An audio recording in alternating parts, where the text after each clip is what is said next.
تو وعدہ پورا کرنا، نبی علیہ الصلوۃ والسلام نے ایک اور حدیث میں تاجروں کو مخاطب کر کے فرمایا کہ بہترین کمائی کس تاجر کی ہے؟ ایک حدیث پہلے گزری، اب یہ سن لیجئے کہ بہترین کمائی، ہم سب جو تاجر بیٹھے اس حدیث کی روشنی میں اپنی تجارت کو دیکھ لیں کہ بہترین ہے کہ نہیں۔ سنیے، نبی علیہ السلام نے فرمایا بہترین کمائی اس تاجر کی ہے جس میں یہ والی باتیں ہوں۔ کون سی؟ جب بولے تو جھوٹ نہ بولے،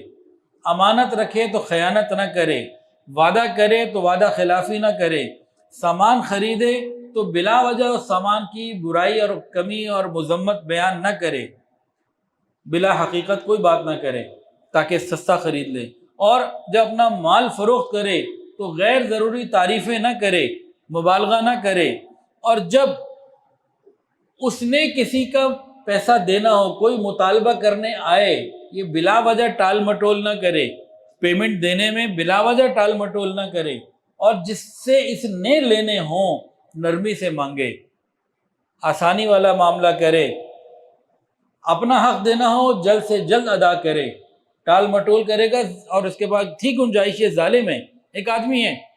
اس نے کسی کے پیسے دینے دے سکتا ہے، دراز میں پیسے پڑے ہیں، بینک میں پیسے پڑے، یہ ٹال مٹول کر رہا ہے، لٹکا رہا ہے، یہ ظلم کر رہا ہے۔ اپنا حق فوراً ادا کرو، اور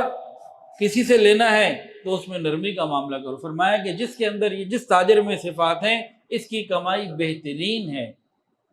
یہ صفات یا اخلاق ہماری تجارت سے نکل گئی ہیں، جس کی وجہ سے آج ہم پریشانی کا شکار ہیں، نعمتوں میں کمی کا شکار ہم نہیں ہیں۔ ہمارے اندر سے مشینی زندگی میں آنے کے بعد اخلاقی اقدار نکل گئی ہیں، کردار نکل گیا ہے۔ ابو کے ایک جاننے والے تھے، تو یہ بات ہے تقریباً 1995-97 کی ہوگی، ہال روڈ پہ دکان پہ میں والد صاحب کے ساتھ تھا غالباً، تو ایک عجیب بات انہوں نے بتائی۔ وہ ایک فیکٹری کے مالک تھے، ابھی بھی کوئی کام تو وہ کر رہے ہوں گے غالباً، تو انہوں نے کہا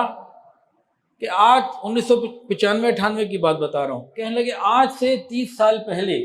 جب ہم بازاروں میں آتے تھے، ہال روڈ میں ہماری دکان تھی، بازاروں کا ذکر کیا، ہال روڈ کا یا پورے ملک کی مارکیٹ کا، ان کا پورے ملک میں کام تھا اور سپلائی تھی، ان کی بڑی فیکٹری تھی، تو مارکیٹ میں جب آتے تھے تو سروے کرنے کے بعد یہ معلوم ہوتا تھا یہ 4-5 دکاندار ایسے ہیں کہ ان سے بچنا، ان کو مال نہ دے دینا، باقی جس کو مرضی مال دے دو، ان کو ادھار دینا ہوتا تھا نا۔ یہ پورے بازار میں یہ شاہ جمال یا ہال روڈ یا ٹاؤن شپ یا اعظم قلعہ یا ماڈل ٹاؤن لنک روڈ، یہ بازار ہیں نا ہمارے بڑے، اور بھی ہیں، liberty market, Gulberg main market, بھائی ایم ایم عالم روڈ، بھائی تم یہاں جا رہے ہو، یہ 1960 کی بات سمجھ لیں ان کے بقول، کہ یہ 5-7 دکاندار ہیں نامی گرامی بے ایمان، ان سے بچ کے رہنا، باقی جس کو مرضی دے دینا، کوئی مسئلہ نہیں۔ کہتے ہیں کہ اب 1995 یا 98 میں جب یہ بات ہو رہی تھی کہ اب پوزیشن اتنی آ گئی ہے کہ بازار میں جب جاتے ہیں سروے کرنے، کمپنی والے جنہوں نے ادھار دینا ہے، وہ ہول سیلر جنہوں نے مارکیٹ میں مال سپلائی دینا ہے، تو اب وہ لوگ یہ کہتے ہیں کہ یہ 4-5-10 نام ہیں، ان کو تو آنکھیں بند کر کے مال دے دینا، باقی سب سے بچنا۔ یہ اس وقت انہوں نے بات کی، آج ہم 2024 میں بیٹھے ہیں، آپ بتائیں یہ بات صحیح ہے یا غلط ہے؟ میرے نزدیک 100% درست انہوں نے یہ نتیجہ بولا ہے۔ آج ادھار مال دینا ہو مارکیٹ میں تو آپ مال دینے کے بعد کوئی سیکیورٹی نہیں ہے آپ کو پیسہ ملے گا واپس یا نہیں ملے گا۔ تو نعمتوں میں کمی نہیں ہوئی، ہمارے اخلاق ختم ہو گئے، ہمیں ان کو واپس لانا ہے، یہ کردار اپنے اندر اوصاف پیدا کرنے، ہماری ضرورت یہ ہے۔